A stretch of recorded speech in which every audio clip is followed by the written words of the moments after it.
Halo, kembali bersama dengan kami, Dr. Andrew Betlan dan Stanislaus Vicky di dalam podcast kita, Situation Room episode kedua. Nah, di dalam podcast kita hari ini kita mau diskusi hal yang sedang viral banget di Indonesia. Ya, tapi sebelumnya kami ingin mengucapkan bela-belasungkawa kepada keluarga yang ditinggalkan dari Yurizal Tri Kairawan ya. Iya.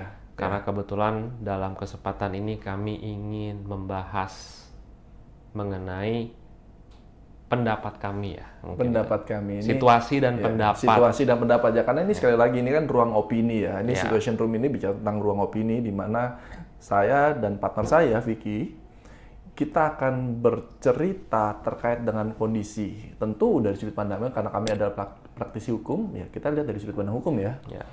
Itu dan kasusnya Yusrizal ini, Vic, menurut saya ini jadi satu alarm keras. Ya. Nggak hanya bagi masyarakat kita aja, tapi masuk ke dalam alarm keras bagi dunia medis. Ya, Gitu. setuju sih. Setuju ya. Setuju. Kenapa? Karena ya sekali lagi kita sangat prihatin dengan kejadian ini. Keprihatinan kita ini timbul ketika ada seseorang yang berkeluh kesah gitu ya, dan ternyata takdir memanggil dia dan keluh kesahnya pada saat itu ya ditanggapi dengan banyak tanggapan yang tanda kutip sangat negatif. Ya. Nah, mungkin gimana pandangannya? Mungkin bisa Vicky cerita dulu. Ya, mungkin pertama kita coba paparkan dulu ya dari fakta yang saya kurasi ya dari berbagai pemberitaan dan juga dari kanal media sosial ya. Jadi saudara Yurizal ini pada 22 Juli tepatnya, dia ini mengunggah keluhannya itu ke salah satu kanal media sosial. Pada saat itu kondisi yang bersangkutan itu sedang menderita penyakit dan sedang menunggu ketersediaan ruangan di instalasi gawat darurat.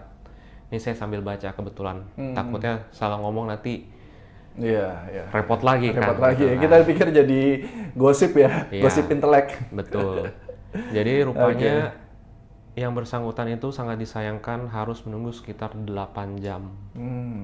Padahal menurut keyakinan saya, jika saudara Yurizal ini sudah dimasuk atau diadmit ya ke instalasi gawat darurat, itu berarti sudah melalui proses triase ya, penilaian mengenai kondisi medis yang bersangkutan. Kendati demikian, saudara Yurizal ini ternyata tetap harus bertahan 8 jam tanpa mendapatkan kamar perawatan ya di instalasi gawat darurat gitu kan. Dapat dimengerti tentunya dengan kondisi yang bersangkutan demikian, mungkin menahan sakit, kita tidak tahu kan. Kemudian mengeluhkanlah mengenai kondisinya itu melalui kanal media sosial. Nah, disayangkannya adalah unggahan yang bersangkutan itu ditanggapi secara negatif justru oleh oknum-oknum dari tenaga medis. Ini menarik nih, Vic. Ya. Jadi kalau kita angkat kan di podcast Situation Room ini ya, podcast kita kan bicara, nih teman-teman, nih pendapat ya, sekali lagi ini opini ya, di dalam imajinasi kami, di dalam pikiran kami, sekali lagi. Kami melihat, kejadian dari Vicky ini yang viral, ini mengangkat lagi situasi daripada pasien-pasien BPJS. Ya terlepas dari dia meninggal karena satu dan lain hal ya, tapi di sini bukan terkait dengan meninggalnya almarhum, nggak situ ya. Tapi kita justru pengen melihat nih di dalam situasinya si Vicky dalam konteks BPJS ya. Maksudnya Yurizal, Mas? Sorry, Yurizal maksudnya. Nggak, Yurizal. Nanti tuh di tit gitu, daripada di sebutkan salah. Ya, tapi ini menarik gitu ya. Di dalam situasinya Yusrizal, sebagai pasien kan wajar ya berkeluh kesah ya. Dan kebetulan dia berkeluh kesah di salah satu sosial media yang cukup ya banyak digunakan hari-hari ini gitu ya.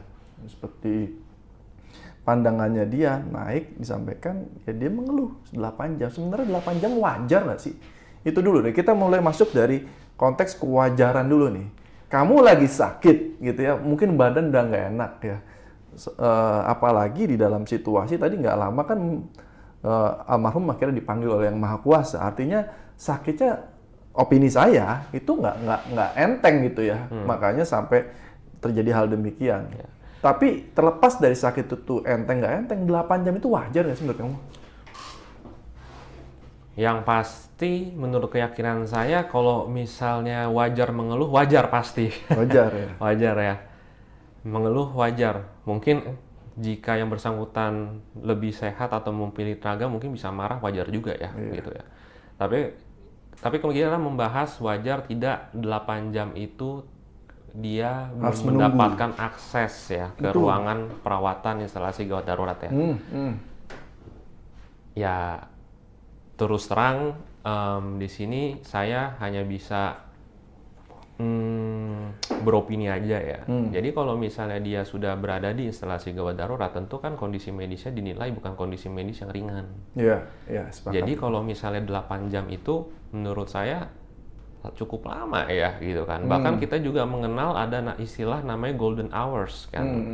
Di mana itu adalah masa-masa yang paling krusial bagi penyakit tertentu untuk segera ditangani. Karena selepas dari golden hours itu mungkin bisa dikatakan tingkat survivabilitas dari si pasien itu menurun atau bahkan tidak bisa di-recover lagi. Gitu.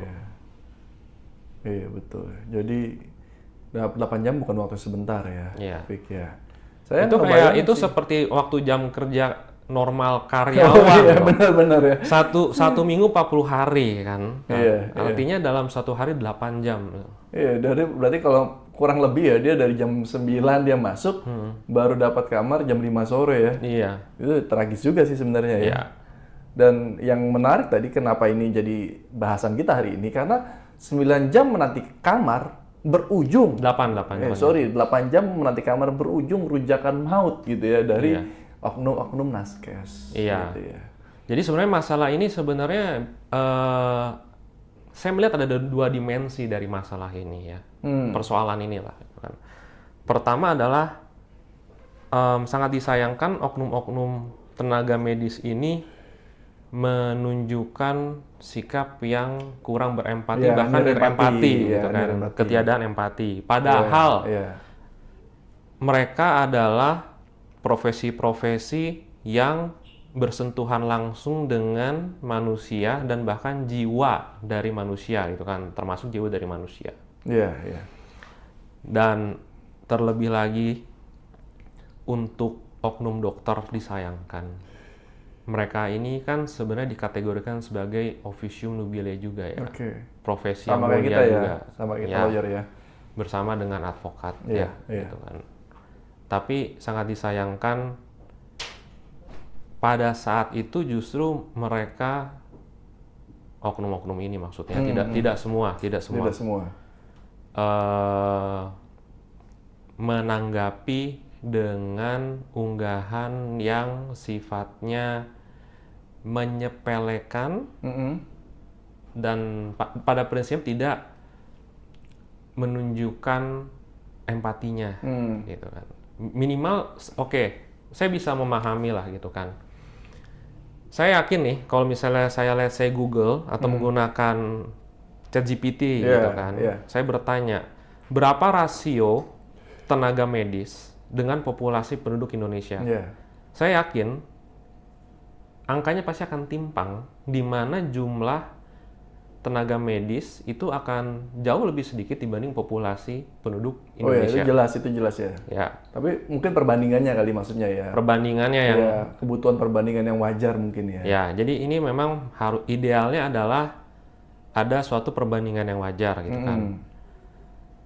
Nah, mungkin nanti teman-teman dokter yang menyaksikan podcast ini bisa berkomentar berapa sih idealnya, mungkin satu dokter untuk 5 pasien idealnya, atau satu dokter untuk 10 pasien idealnya gitu kan. Jadi kembali lagi, saya memahami profesi dari tenaga medis itu adalah profesi yang demanding dari sisi jam kerja, pressure, tekanan gitu kan, dan mungkin juga dari penghasilan ya, mungkin ada aja ya gitu kan. Kan tenaga medis kan nggak cuma mencakup dokter, tapi juga ada perawat juga ya gitu kan. Ada administrasi ya mungkin ya gitu. Jadi mungkin ini menciptakan suatu tekanan psikis gitu kan, sehingga mudah untuk memicu emosi juga ya gitu kan. Tapi alangkah baiknya selama bisa, selama mampu gitu kan, sekalipun itu memicu emosi, ada pilihan untuk selalu tidak berkomentar daripada berkomentar tetapi malah menimbulkan polemik gitu kan. Tapi ini menarik loh, Vic. Iya. Terus terang gitu, pada saat cerita ini naik, saya tadi baru bangun tidur pagi-pagi ya, dia rame banget di sosial media. Waktu saya baca saya kaget juga, gitu ya. Kenapa? Karena di sini ya sebagai seorang profesi juga, walaupun saya memang profesinya sebagai seorang lawyer ya. Di sini saya melihat ada dua hal yang tanda kutip sangat mengganjal. Kita maklumi lah tadi seperti Vicky sampaikan bahwa mungkin gitu ya beban kerja dokter ini begitu tinggi gitu ya. Tapi yang kita, mohon maaf, saya secara pribadi nggak bisa maklumi itu cuma satu, empati dari oknum-oknum ini gitu. Ya, kenapa saya pikir begitu? Karena saya ngebayangin ya, kalau saya sering masuk UGD gitu ya, biasanya asam lambung biasanya gitu. Pada saat saya sedang nggak enak gitu, sakit banget gitu ya, atau menunggu kamar, udah lelah kan, kita di dalam ruang UGD, saya alami dan saya tahu benar itu bukan ruang yang nyaman untuk beristirahat ya, lalu lalang dan sebagainya. Ya pasti kan harapan kita ingin segera masuk kamar, dan itu harapan yang wajar gitu ya. Dan ya sebagai pasien, ya mungkin dia hanya bisa bercerita, nggak ada tempat cerita, dia hanya punya handphone, dia mungkin bercerita di situ ya. Iya. Dan ya sangat disayangkan ketika ada tanda kutip oknum-oknum yang justru tanda kutip meremehkan sakitnya, terus tidak melihat dengan empati, terus banyak juga yang menyalahkan, bahkan aduh sedihnya gitu ya, ada yang mengatakan bahwa kamu sih BPJS. Nah ini mungkin ya, saya nggak tahu ya. Karena di dalam asumsi saya, ya mungkin ada perhatian yang berbeda antara pasien BPJS dengan pasien asuransi atau mungkin bayar sendiri. Mungkin aja. Karena saya pikir bisa jadi ini sesuatu yang masuk ke kategori tahu sama tahu aja ya, gitu kan. Walaupun misalnya di atas kertas, tidak ada diskriminasi atau apa, kan mungkin aja namanya praktik di lapangan kan berbeda. Apalagi sudah ada pemberitaan kok mengenai rumah sakit itu yang mengeluhkan tagihan biaya BPJS itu lama didapatkan kembali ya. Reimburse kan. Reimbursement-nya. Iya, seperti itu. Kan bisa aja gitu kan. Dan di satu sisi mungkin juga ya rumah sakit juga membutuhkan dana untuk operasional, dan ya ada unsur keuntungan juga kan yang diharapkan didapatkan gitu kan. Jadi ya bisa jadi gitu kan. Bisa jadi gitu kan. Mungkin aja diskriminasi itu terjadi gitu kan. Karena faktor saya misalnya sebagai operasional atau manajemen rumah sakit, saya perlu cash flow yang baik untuk menggaji para dokter dan nakes yang lain gitu kan. Perlu untuk survive juga rumah sakit itu kan, apalagi rumah sakit swasta misalnya. Iya. Tapi saya nggak bayangin gitu ya. Saya dapat beberapa ceritaan dari kawan-kawan saya.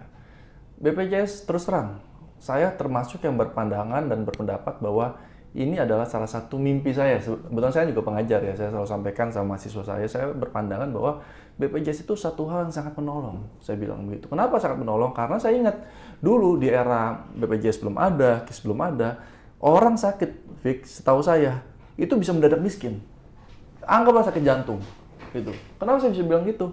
Karena orang sakit jantung pada saat itu dia harus jual tanahnya, jual kendaraannya, terus dia jual mobilnya, yang kendaraannya itu ya, aset-asetnya emas dan sebagainya untuk apa? Untuk berobat, gitu. Tapi ketika adanya BPJS, yang orang bisa mendadak sakit mendadak miskin gara-gara sakit, itu berubah. Kemarin kesaksian dari teman saya mengapresiasi loh kinerja pemerintah dalam hal ini ya.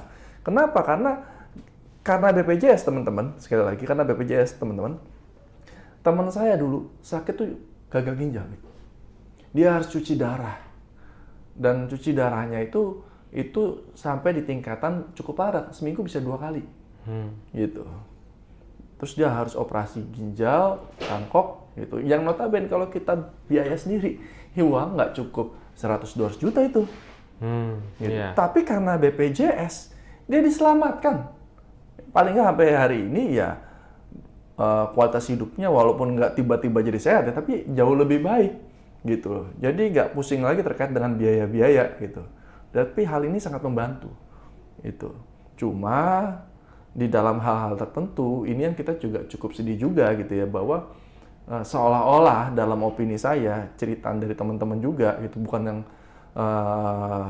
teman-teman yang tanda kutip tahu cara memanfaatkan atau di posisi rumah sakit yang melayani dengan baik ya. Ada beberapa teman lain tuh bercerita sama saya, pada saat dia masuk menggunakan BPJS rasanya kayak warga kelas 2. Nah itu teman-teman kalau ngalamin hal sama bisa cerita ya, apa benar teman-teman jadi warga kelas 2 dalam konteks perawatan itu, atau gimana tantangan juga bisa tulis di kolom chat di bawah. Jadi memang masalah ini kalau saya menilai ada beberapa faktor ya berkontribusi pada persoalan ini. Iya. Atau dimensi lah. Pertama itu adalah dari aspek mungkin tata kelola BPJS yang belum optimal ya, gitu kan. Di atas kertas sih saya yakin pasti mengenai alur tata cara itu sudah ada, tapi mungkin pelaksanaan di lapangannya tidak optimal, gitu kan. Iya, iya. Kami kurang tahu kenapa. Kalau dari teman-teman yang mungkin punya insight mengenai permasalahan ini, boleh tuh komentar di sini, gitu kan. Kenapa saya berbicara ini sederhana aja. Kok bisa dia menunggu 8 jam? Gitu kan. Apakah ini kebetulan pada saat itu ruangannya full? Tapi kalau ruangannya full, kenapa nggak dilakukan rujukan ke rumah sakit lain? Yang mungkin lebih available untuk menampung, gitu kan. Ketiga, yang sangat semoga tidak benar adalah jangan-jangan kita nggak tahu ya, kita tidak menuduh ya, karena kita tidak memiliki data juga ya. Ini kan kita cuma asumsi aja, ini kan possibility gitu kan. Possibility.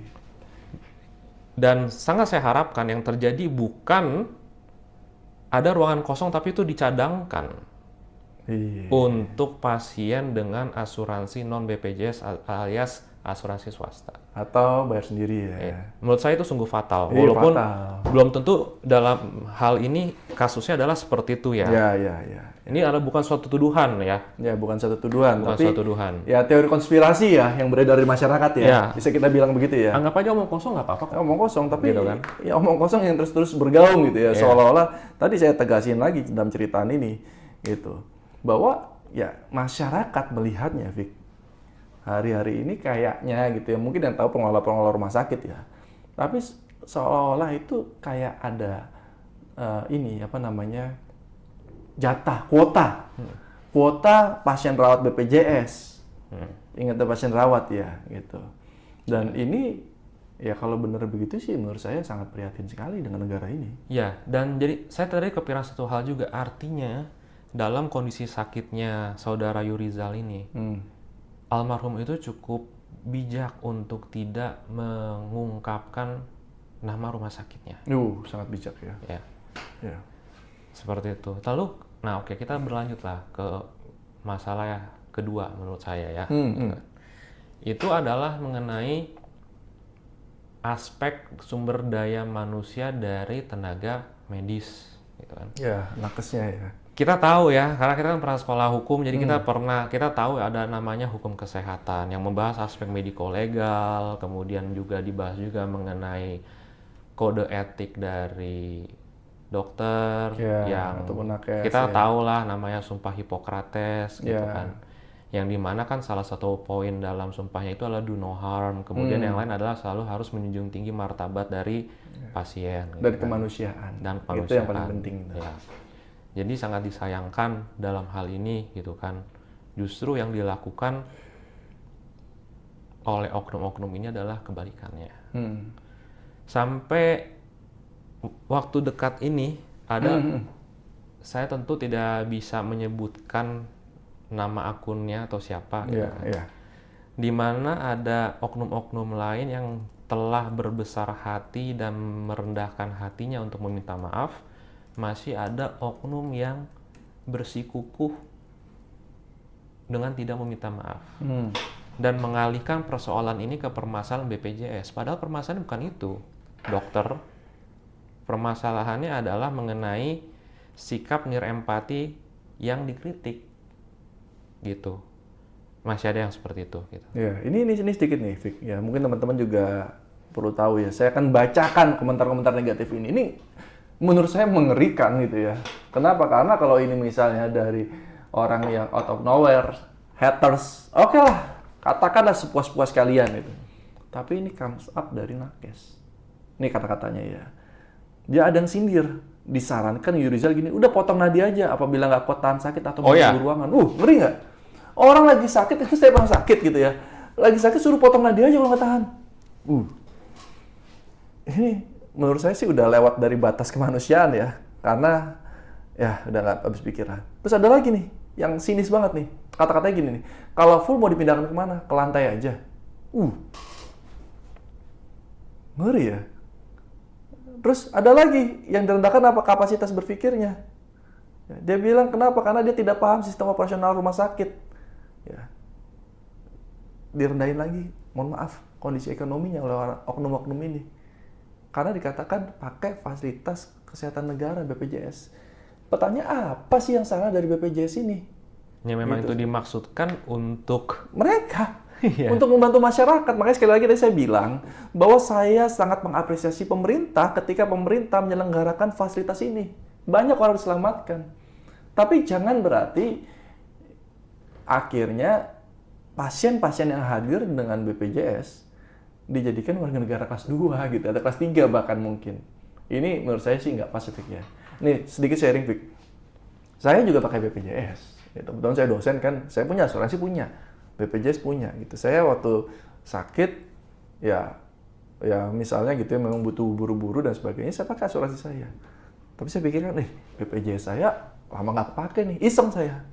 Datang saya ke puskesmas. Ya, saya sebut nih karena baik nih. Puskesmas Menteng gitu ya. Saya datang ke puskesmas, dikasih nomor antrian, dilayani Vic dengan baik Vic. Dokternya layani dengan baik. Waktu nunggu perawatnya dengan baik, waktu tunggunya juga tanda kutip buat saya masuk akal sekali. Dan yang kaget buat saya gitu, karena mungkin saya biasa bayar atau ini asuransi. Dia bilang, silakan Pak, bayar biaya berobatnya. Berapa? 55.000. Hah? 55.000? Kenapa? Karena saya tahu benar, Vic. Saya kalau tes lab gitu ya, itu saya pasti habis sekitar 1.700.000. Saya sering tes lab ke salah satu lab yang biasa untuk tes darah dan sebagainya, mungkin karena usia ya. Tapi di situ saya ngeliat bahwa masyarakat ditolong loh dengan ini loh. Masyarakat sangat dibantu loh. Saya juga nggak tahu ya apakah mungkin karena nakes waktu ngeliat KTP saya, pengacara gitu kan. Mungkin gitu, itu kan sampai ini. Tapi di situ saya bisa simpulkan karena ini adalah fakta empiris, saya melihat bahwa ya di rumah sakit atau layanan kesehatan yang baik ya, contohnya Puskesmas Menteng ini, saya melihat bahwa mereka melayani pasien dengan cukup baik. Gitu. Walaupun saya dengar sekelintingan gitu ya, ada beberapa isu yang beredar ya dia dilayani nggak baik juga, dijudesin dan sebagainya. Menurut saya sih, saya cukup mengelus dada ya dengan oknum-oknum tersebut ya. Tapi ketika saya merasakan manfaat langsung dari BPJS, ini salah satu program yang sangat membantu masyarakat, setuju nggak? Setuju sekali. Apalagi kalau misalnya dalam tingkat pelaksanaannya ya, itu optimal ya. Betul. Itu akan sangat membantu sekali. Gitu. Dan tapi ya kembali lagi dengan permasalahan berikutnya ya menurut saya. Itu masih berkaitan dengan sumber daya manusia ya. Iya.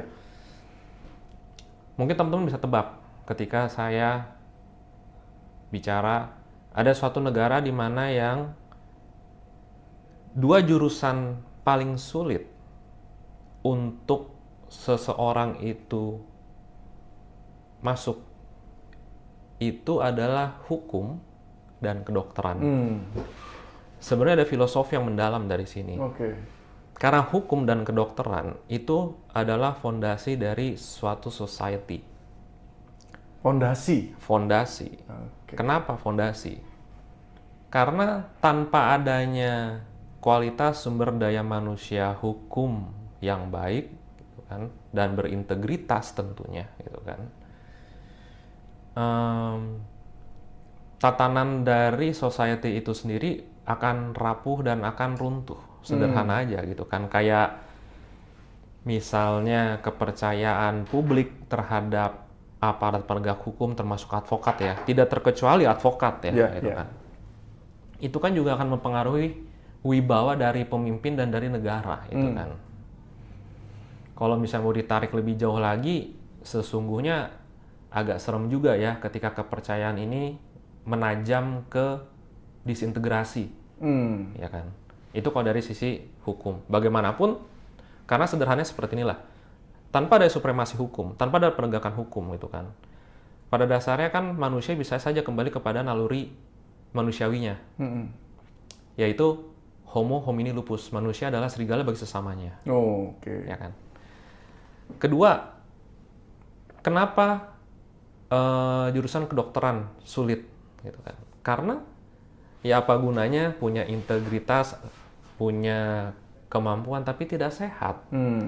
Bagaimana sebuah society, gitu kan, masyarakat bisa tumbuh dan berkembang jika ya tidak sehat seperti itu. Itulah diperlukan, itulah mengapa sumber daya manusia di bidang hukum dan kedokteran itu harus memiliki kompetensi dan integritas dan juga apa ya, sisi humanisme yang tinggi ya, gitu.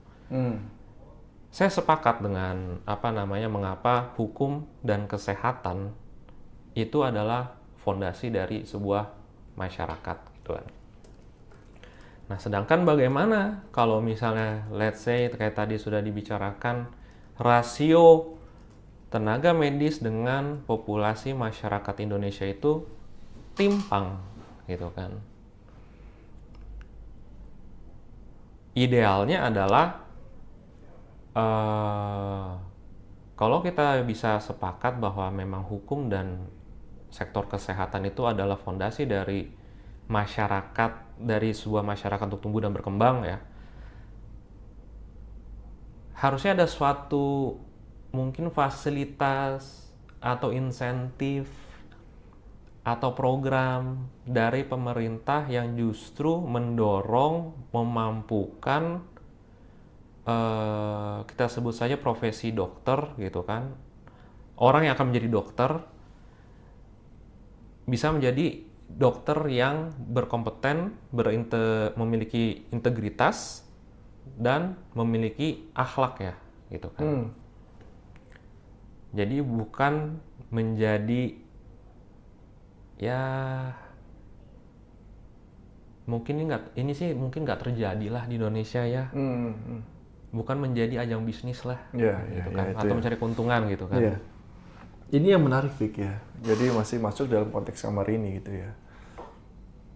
Ya, memang saya nggak begitu memahami aturan terkait dengan tenaga kesehatan. Dan mungkin kita di podcast berikutnya kita undang ahli hukum terkait dengan kesehatan, dan kita undang juga. Or better yet, mending kita undang dokter saja langsung. Dokter sekarang juga boleh juga, cuma mungkin dokter juga takut ngomong kondisi yang sejujur-jujurnya. Nah, menurut Mas kenapa kira-kira dokter akan takut dalam berbicara? Ya karena menurut saya secara pribadi udah nggak sesuai dengan peraturan. Kenapa? Karena saya tahu benar di dalam Permenkes itu kalau nggak salah tahun 2014 itu terkait dengan pasien BPJS kalau kamar penuh, dia bisa ditingkatkan di satu kamar lebih tinggi.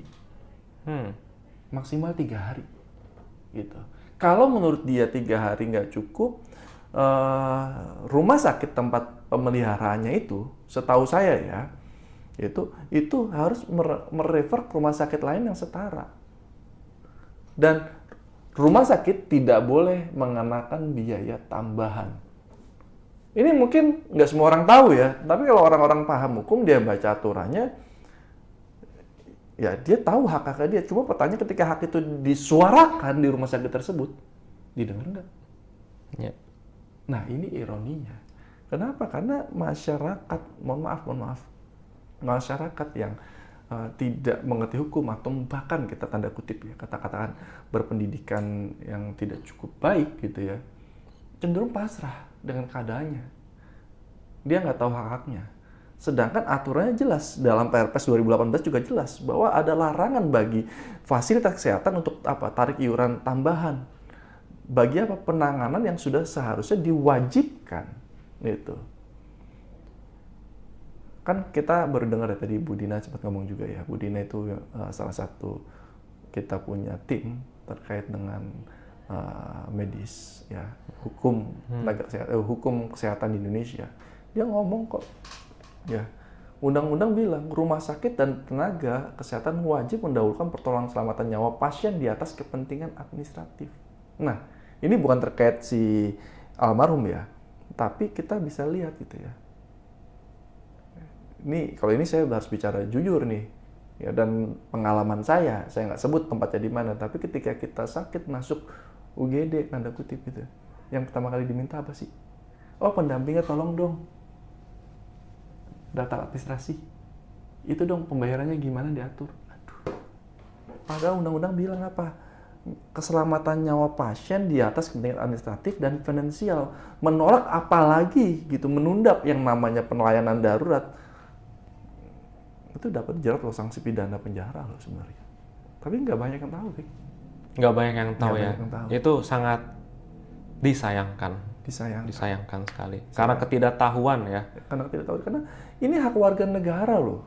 Dilindungi konstitusi, undang-undang dasar, di mana hak untuk bekerja, untuk beragama, hak untuk mendapatkan fasilitas kesehatan dan pendidikan itu hak, namanya kan harus diambil, nggak boleh ditolak loh.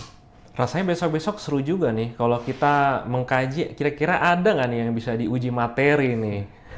Iya, rasanya sih bukan diuji materi, ada nggak yang tanda kutip ya oknum-oknum vaskes yang nakal gitu ya, kita bisa bikin laporan. Itu yang mungkin pemerintah menurut saya ya, kan kita akhirnya kita harus bicara solusi dong. Ya kita udah tahu situasinya dari almarhum, kita udah situasi kenyataannya, tapi ada nggak solusi dari pemerintah dapat menindaklanjuti situasi-situasi ini dengan cepat? Ada oknum nakal, ada nggak aplikasi, entah aplikasi tanda kutip dari BPJS itu sendiri yang segera melaporkan dan tindak lanjut segera, supaya apa? Efek jerah. Dalam hukum kan intinya kan ada aturan untuk memberikan efek jerah supaya tidak terjadi pengulangan terhadap tindak pidana. Betul. Gimana menurut kamu, Fik? Ya setuju, apalagi ini menyangkut nyawa manusia ya. Nyawa manusia. Menyangkut nyawa manusia. Nyawa manusia. Oh ya, ini saya sedikit juga. Nanti mungkin teman-teman juga bisa cerita pengalaman teman-teman. Bayangin, Fik, saya punya teman usus buntu. Ya, memang bukan dari lingkaran orang mampu gitu ya. Tahu, orang sakit usus buntu, dicek dari vaskes yang tingkat 1 atau puskesmas gitu ya. Tingkat berapa itu. Terus hasil ceknya dia bilang, oh ya ini harus dioperasi. Ketika dia harus dioperasi, otak kita kan, iya sakit, operasi berarti paling lama besok dong. Dia bilang nanti kita kasih rumah sakit rujukan, nanti ya 1 minggu lagi. Saya nggak bayangin kalau keburu mati gimana? Gimana pendapatmu itu? Ya, tapi demikianlah faktanya. Iya, demikianlah faktanya gitu kan. Demikian faktanya. Tapi di satu sisi mungkin agar para penyimak podcast ini tidak memiliki persepsi atau paradigma bahwa kita ini berat sebelah atau mengkritisi sebelah ya. Dari fenomena ini juga sebenarnya ada satu hal yang perlu diperhatikan gitu kan. Ada beberapa komentar dari netizen yang menurut saya juga kurang tepat ya, ditujukan ke oknum-oknum ini.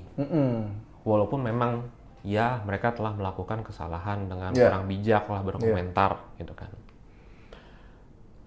Pertama itu menurut saya adalah mengenai mungkin ada kekeliruan terminologi ya. Gitu. Ada yang menuduh, oh Anda telah melakukan suatu ujaran kebencian, gitu kan. sebentar dulu. Karena kalau menurut hukum itu ujaran kebencian itu apa? Betul. Gitu kan. Apakah kalau misalnya dia mengekspresikan komentar pedasnya itu, walaupun keliru ya, tidak akan pernah bisa dibenarkan itu ya. Itu tergolong ke dalam suatu atau memenuhi unsur dari ujaran kebencian. Sejauh sepengetahuan saya, ujaran kebencian itu lebih menitik beratkan kepada suatu ujaran yang menyinggung aspek SARA, gitu ya, suku, agama, ras. Lalu juga mengenai doxing ya, yang sebenarnya tentu itu jelas bertentangan dengan hukum perlindungan data pribadi. Itu terjadi. Saya tidak tahu bagaimana caranya, tapi kreativitas netizen Indonesia begitu tinggi gitu kan, sehingga doxing itu bisa terjadi gitu kan.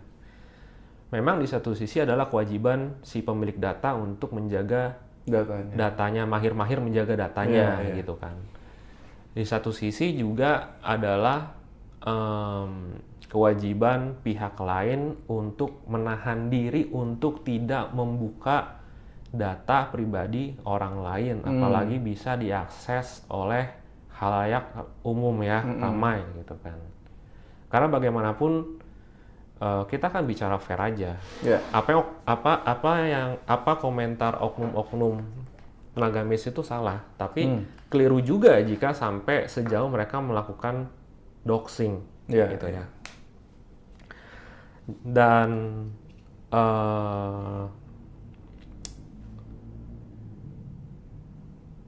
ya mungkin, tapi di satu sisi ya, ini sebenarnya bisa jadi adalah cerminan kefrustasian dari netizen atau masyarakat ya gitu kan. Karena mereka mungkin juga sudah kehilangan kepercayaan, mungkin ya, mungkin beberapa ada yang sudah kehilangan kepercayaannya terhadap pihak yang berwajib dan berwenang menangani perkara ini atau persoalan ini gitu kan. Belum tentu polisi ya gitu kan. Kan bisa jadi kan untuk let's say dokter ada dewan etik ya, dewan etik gitu kalau kan. nakesnya kita nggak tahu ya. Ya. Dalam hal ini perawat dan administratif. Ya kan. Bisa jadi ini adalah cerminan dari ketidakpercayaan itu gitu kan. Dan di satu sisi selalu ada sense of justice ya, rasa keadilan dalam setiap diri orang gitu kan. Walaupun itu bukan peristiwa yang menimpa dirinya sendiri, bukan menimpa rekan, bukan menimpa sanak keluarganya gitu kan. Gitu. Jadi ini jadi harus jadi perhatian dari pemerintah juga gitu kan. Pemerintah juga. Ketika pemerintah terkesan diam atau bahasa lebih tegasnya lagi gagal gitu kan dalam menumbuhkan kepercayaan untuk melakukan tindakan atas keluhan gitu kan ya. Masyarakat sekarang yang udah mungkin kekecewaannya terakumulasi, kemudian jadi gampang teragitasi gitu kan. Jadi lebih mudah tersulut emosinya gitu kan. Ya kemudian ya terjadilah peristiwa seperti doxing ini, walaupun itu sebenarnya keliru gitu kan. Memang saya melihat gitu ya di dalam fenomena ini ya. Ini merupakan satu pembelajaran yang cukup keras gitu ya.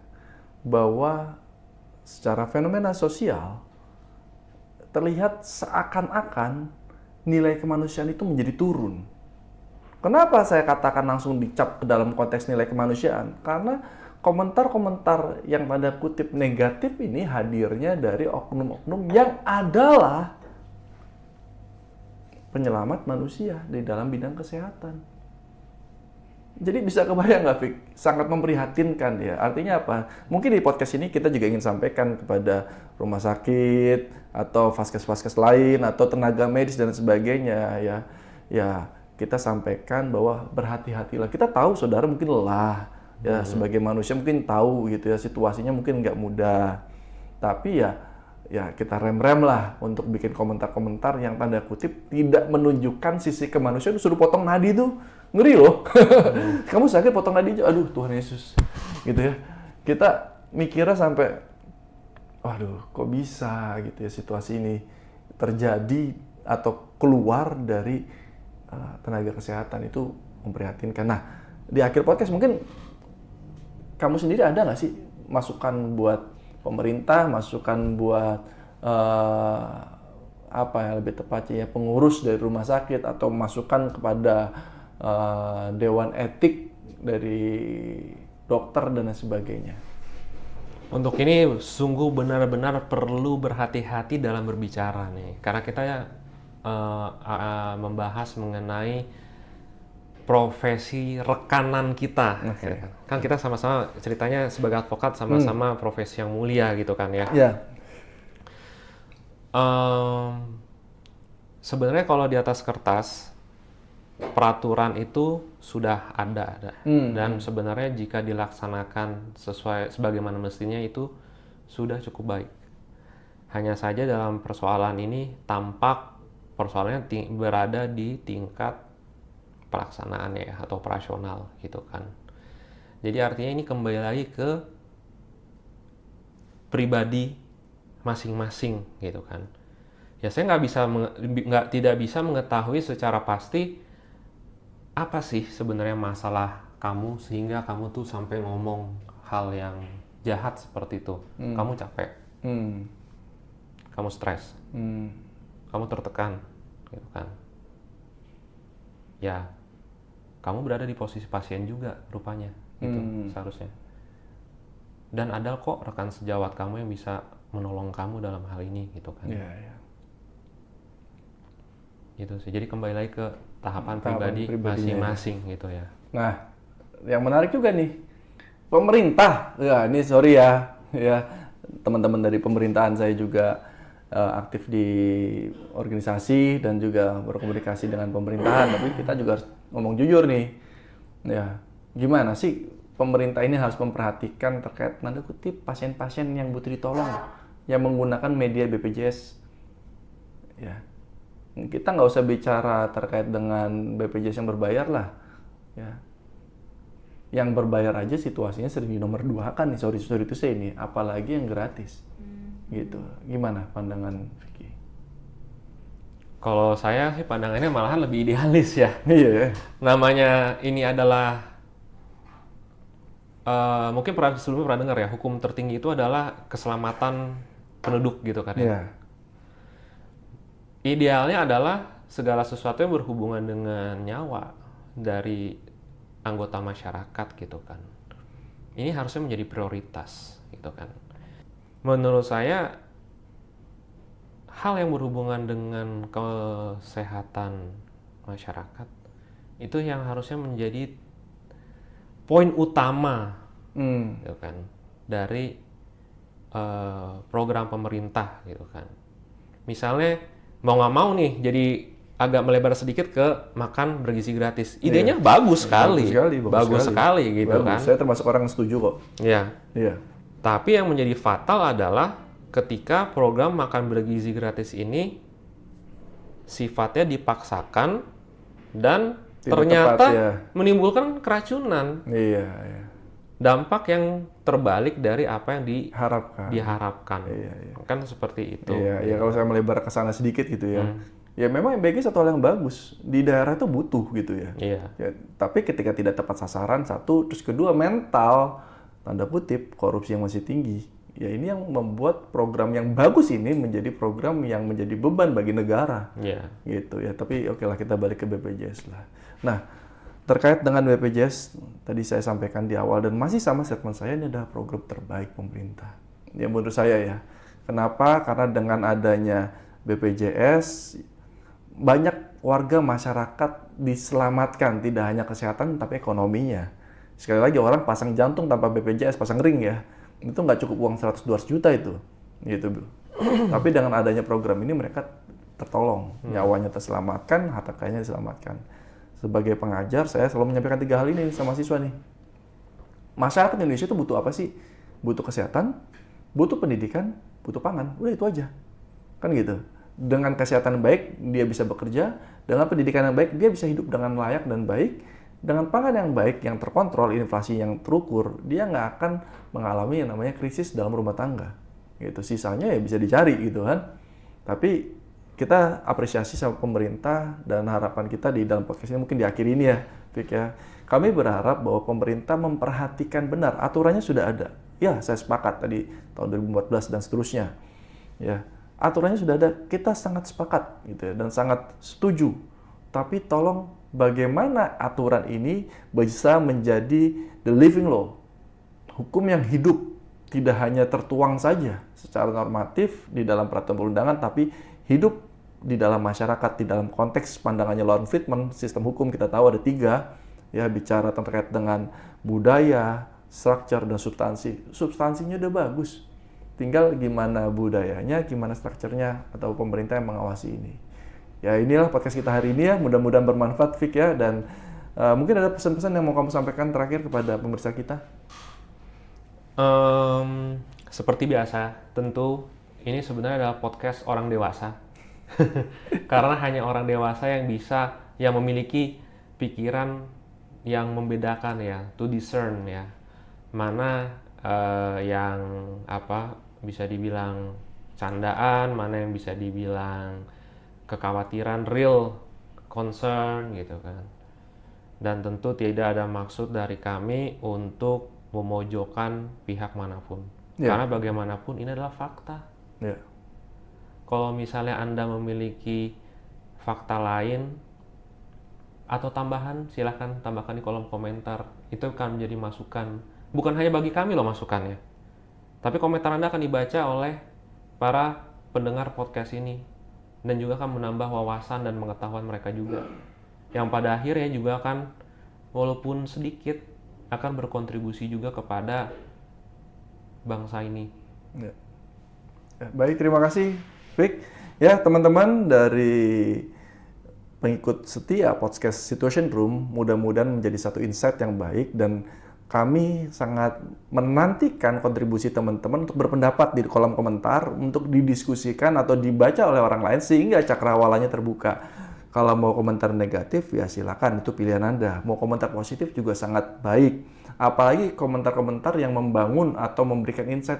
Bang, cara pakai BPJS begini, misalnya begitu ya. Bang, prosesnya begini, bang, aturannya begini. Itu sangat baik. Kenapa? Karena nantinya para penonton podcast kita itu bisa memiliki cakrawala yang luas, dan itu kan tujuan dari Situation Room ini. Betul. Baik, sampai jumpa di episode berikutnya. Sampai jumpa.